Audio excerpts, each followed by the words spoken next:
Well, hi, everybody. I'm Don Stewart, and welcome to our second edition of Breaking News for this Sunday, the 14th day of September, 2025. And in this edition of Breaking News, we're going to concentrate on the latest on the Charlie Kirk murder, where the investigation is what we know now. We've learned a lot more things as we're finding out hour by hour here. We'll bring that to you. What we're going to be doing here on Breaking News in the next few days, obviously, is going back and forth. We did stories on the Middle East this morning, and we're going to be doing Charlie stories in this edition of Breaking News. We'll probably have some Charlie stories and some Middle East stories during each edition of Breaking News. But these are the headlines that we need to know about. And it's still heartbreaking. It's still shocking. It's kind of surreal talking about all this and thinking about it. But we have to go ahead and deal with it. So here we go. All right. Also, on two other stories besides the latest here in the U.S., Yehudah Glick. Glick is a very wonderful person in Israel, former member of the Knesset. Jews and Christians will pray for Charlie on the Temple Mount. This is from Israel National News. That is a wonderful thing he is doing. He's a man who's reached out to both Muslims and Christians his entire career, and he's a Temple Mount activist. And I think it's a great idea what he's putting together in the next few days is going to take place. And then a great story also from the New York Post. Charlie Kirk's assassination is the result of a decade of anti-Trump rhetoric from the left. And isn't that the truth? And that's where the story really lies as we will continue to bring you the latest. All right, let's look at the headlines. The latest on the Charlie Kirk murder from Newsmax. The shooting suspect joked that his doppelganger killed Kirk. A doppelganger in common speech refers to any natural lookalike. In other words, he was trying to say, well, whoever did this looked like me. In fact, the guy ends up saying to his online community, obviously the killer was somebody from California. Anyway, he's the alleged assassin. He showed no remorse after the murder, made flippant references to the crime on the site Discord, and a gamer social media platform popular with Antifa domestic terrorist cells. That's who this guy belongs to, suggesting he was in tune with the breaking news of the manhunt that was homing in on him. Also, the timing of the chat statement suggests that the FBI's $100,000 bounty was influential in the online acquaintance chatter with the suspected assassin. WYA, a Discord poster, wrote with a skull emoji asking, "Where are you at?"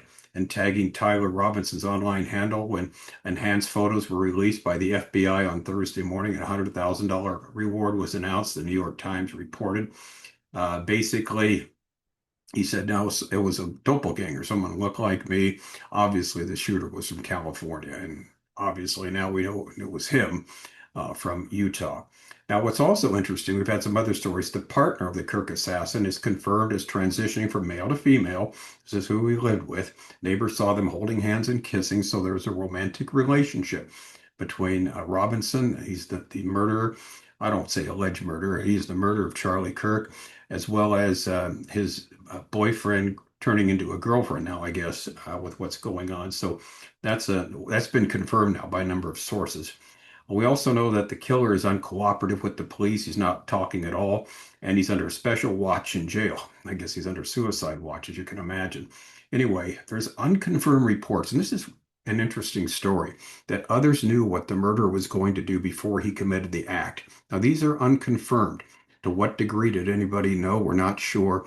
Was it a community thing, or was it just this person acting alone? They're still checking that out. Okay, and finally, there's going to be a memorial service for Charlie next Sunday in Phoenix.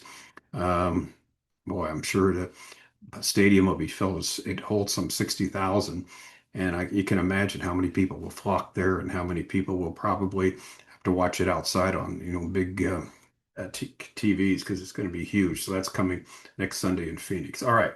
So that's the latest here with some of our stories. Now we've got two other stories that are this is a special one. I really love this one. Yehudah Glick from Israel National News. Jews and Christians will pray for Charlie on the Temple Mount. Oh, I'd love to be part of that. I'd love to be part of that. I wish I was there to join into that. Former MK Yehudah Glick, himself the survivor of an assassination attempt, will lead a prayer gathering of Jews and Christians at the House of Prayer for All Nations. He spoke with the Arutz Sheva, Israel National News, about his response to the shocking assassination of American conservative activist Charlie Kirk. Speaking from Jerusalem, Glick, who himself was a survivor of a 2014 assassinated attempt, reflected deeply on the significance of Kirk's death, describing it not just as a personal loss, but a symbolic attack on values he holds dear: faith, free speech, and biblical truth. Isn't that the truth? It was a personal shock from the very first moment, Glick said. He was, in his personality, the concept of dialogue, the concept of freedom of speech, the concept of respecting other people's opinions. He was shot dead just for the fact that he had a different opinion. And that's hitting the nail right on the head. Charlie was one who believed, obviously, in dialogue, free speech, respecting other people's opinions. You ever watched him debate somebody? He always respected them, respected their opinions, even though he disagreed, and he was shot dead, as Yehudah Glick says, for basically holding to a different opinion. Glick drew a powerful parallel between his own experience and Kirk's, noting that while he survived 4 bullets at point blank range, Kirk was killed with a single shot from 200 yards away. The comparison led him to a sober realization that those most often targeted by extremists are people who possess both conviction and the courage to speak their truth. Who are the people that are targeted for assassination? Yehudah Glick asks. Well, it's people who believe in freedom of speech, but at the same time, people who have a truth, who have a set of values, who have a set of faiths that they believe in, and they feel free to speak up about it. These are the people who are unfortunately victims of cowards who take a gun into their hands because they don't have any other way of competing or challenging the truth. The only way they can do it is from weakness. He described Kirk as a symbol of what he calls the miraculous phenomenon, the growing alliance between Christian supporters of Israel and the Jewish state. Charlie Kirk is a reminder of how many friends Israel has in the world, and specifically in the Christian world, Glick said. He was a man who lived out the values of the Bible, values of family, values of importance of love between husband and wife, values of the importance of a family and raising children. In honor of Kirk's memory, Glick has announced a special prayer rally to be held on the Temple Mount, the holiest site in Judaism, at a place Kirk himself reportedly expressed deep reverence for. Charlie spoke many times about the right of every man who believes in God to pray on this site. This is the place that God chose to rest his presence. It certainly is. This is the place where Isaiah said should be a house of prayer for all nations. The prayer rally is scheduled just days before Rosh Hashanah, the Jewish New Year, a time traditionally associated with creation, renewal, and divine judgment. Glick emphasized the Jews and Christians will join together in the prayer event to call out in unison to the God of Abraham, Isaac, and Jacob. He also highlighted his ongoing humanitarian work through Amitim, an Israeli organization that supports young widows and orphans, a cause he feels is particularly relevant in the wake of Kirk's death. We most want to comfort Erica and his 2 daughters, Glick said. Charlie and Erica dreamed of raising a large family together based on the values of God. That dream was shattered in one moment. Glick concluded the interview with a heartfelt plea to people around the world to embrace widows and orphans in their communities, especially those left behind after such tragic losses. He told he's a wonderful man. It's certainly true. We pray that the division we see in Israel and the U.S. and around the world will be overcome, that more people will speak up for the truth for the sake of God, Father of widows and orphans. Now, again, Yehudah is a Temple Mount activist. He's a very good man. He reaches out with both Christians and Jews alike, and it's good to see him doing this sort of thing. All right, so here we go. This is especially tough because talking about Charlie's assassination, talking about, people that are high profile and positions of this are, targeted. It's a thing that until it comes to pass, a lot of people don't realize how um, set in stone, how normal this thing has become for people who are in the ministry. It's a secret, that some of us know. I'll share it with you that those of us in the ministry, those of us who do speak out, who had a sort of a following, we get death threats, we get targeted.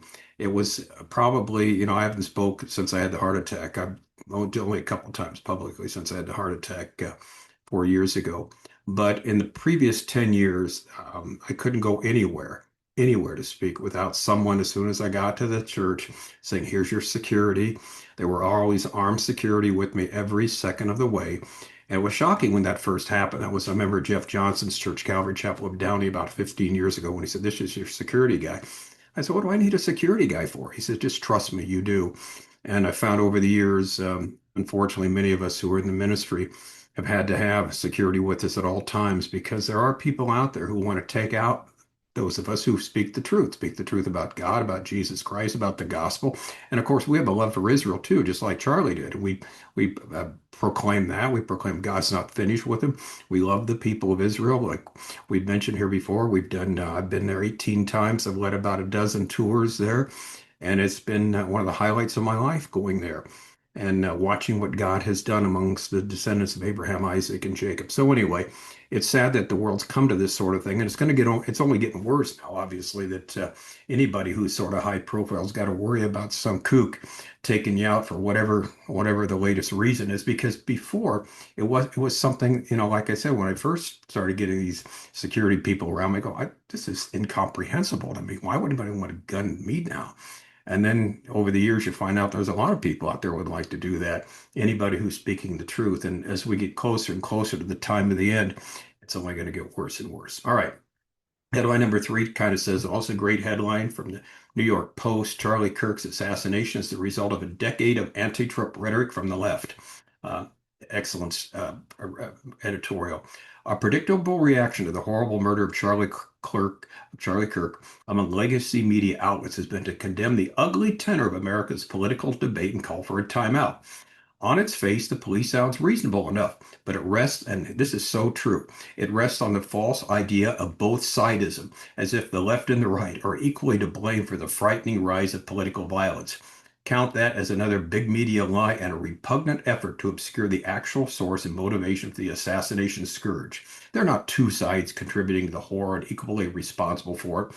The single truth is we are witnessing the inevitable result of a decade of Trump derangement syndrome. Charlie's death is another piece of poison fruit growing out of the far left's hysteria and its fetish-like obsession about killing the president. The cancer declaring that Trump was fair game appeared in 2015, soon after he entered the presidential sweepstakes, and it's never stopped spreading, even during the 4 years when he was out of office.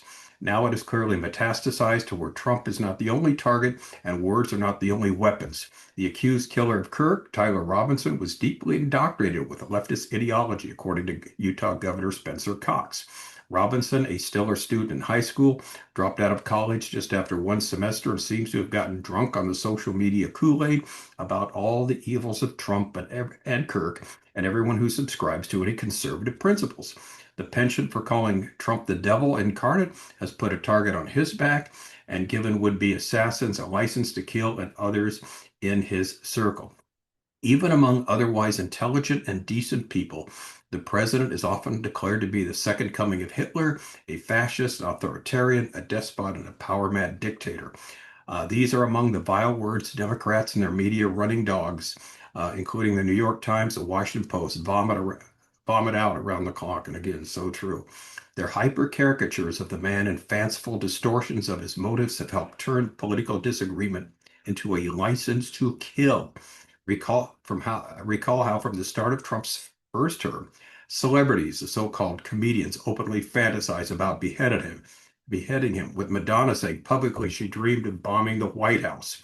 A cultural taboo. This is really important. Please understand this. A cultural taboo on even joking about presidential assassination has been in place since the horrors in Dallas in 1963. And that's certainly the truth. We wouldn't joke about it. We wouldn't talk about it. Nobody would. It's a cultural taboo. Nobody said anything. But it was all cast aside because Trump was so far beyond the pale that he is seen as not deserving of even a minimum of respect or protection. Every day is open season on him. That's from Michael Goodwin from the New York Post. Excellent editor. He's a great writer, by the way. Now, this is the sad truth about what our country has come to, what our world's come to, but especially here in the United States. This is certainly not the same country that many of us grew up in. In fact, we don't even recognize it any longer. So rightly so, Charlie remains in the headlines. We'll keep you posted on the latest, as well as what is happening in the Middle East and Russia. We'll be going back and forth at these two themes because there is indeed so much going on. So please continue to pray for Erica, his two children, just the ministry of Turning Point. It continues to grow. People continue to want to become part of that, and that the gospel will be, reverberating in all parts of the United States and around the world because of Charlie's death. One of the great stories is that you have all these vigils happening. There's been one in Madrid, one in the in the UK, all around the world at different places. People just come out, and like Yehudah Glick is doing in Israel, the same thing there too, to honoring this man for his commitment to truth, his commitment to Jesus Christ, and his commitment to fair dialogue, to talking about these issues. And he got killed for it, as Yehudah said, and that's exactly what the same message that you and I have to proclaim. Jesus Christ, the one way to get to the one God. He has a hope for each and every one of us if we'll put our faith in him. I'm Don Stewart. Thanks for watching. We'll see you again tomorrow first thing for another edition of Breaking News. Until then, as always, may the Lord richly, richly bless.